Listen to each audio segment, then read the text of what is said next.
warahmatullahi wabarakatuh. Hello everyone, my name is Dinna AminaCika Dewi.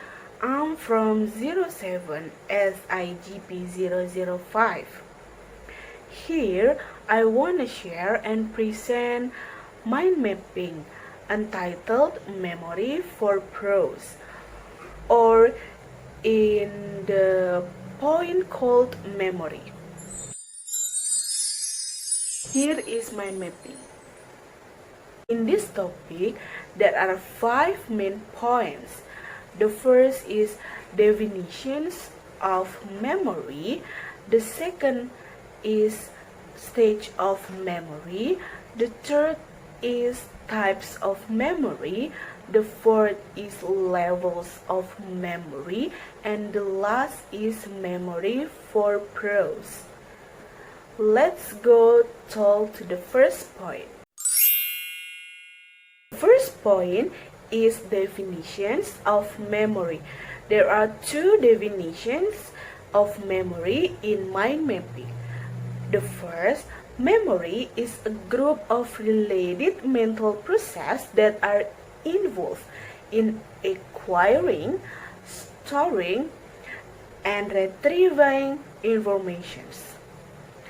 And the second and also the last, memory is the process by which we encode, store, and retrieve the information.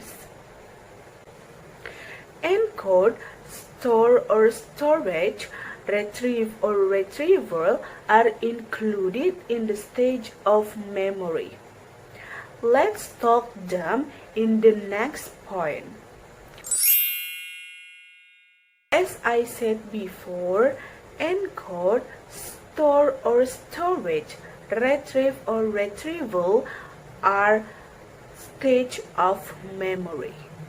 Encode is receiving, processing, and combinations of received informations.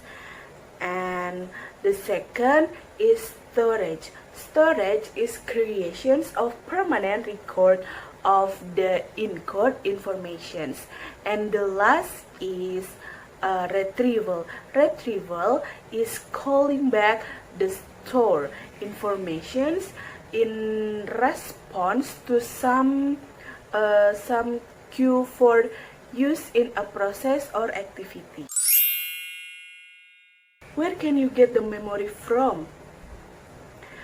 This goes into the third point, namely types of memory. Iconic is visual sensory memory register. Haptic is tactile sensory memory. And echoic, auditory sensory memory or sounds. Or we can remember it, iconic, haptic, echoic.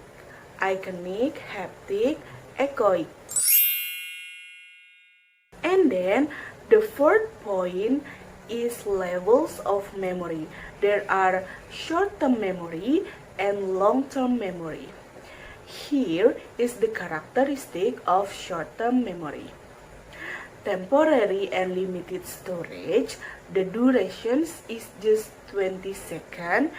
It can be retained longer through maintenance rehearsal, mental or verbal repetitions of informations, and information loss may be due to decay or interference from new or competing informations.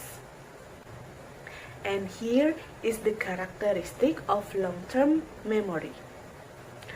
Permanent and unlimited storage, the duration is longer than 20 seconds. Long-term memory has different memory system. Long-term memory can last a lifetime, and amount of information that can be held is limitless. Here is the pictures of how humans process the memory. From the search informations that we got and then absorbed by the brain, and it has become a short-term memory.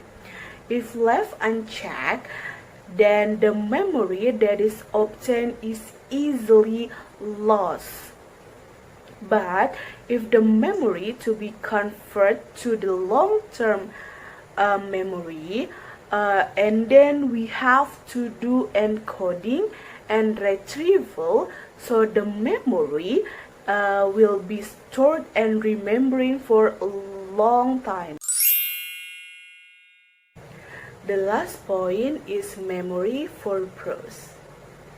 Memory for prose is complicated product of how the prose is studied, how its content is represented in memory, and how retained information is used in reconstructing the original prose. To conclude, every human being has a memory. What makes a difference is how the person gets those memories. Besides that, everyone has their own way of storing the memories, and also with the same process in brain. I hope that by my presenting this topic, you can understand how the brain process the information or other things becomes a memory. And the last, I hope you can distinguish the memories based on the length of time. That's all from me. I apologize if there are some mistakes. Thank you for your attention. Assalamualaikum warahmatullahi wabarakatuh. Bye bye. If you found the one, you should never give her up. I think it's the way life changes when in love.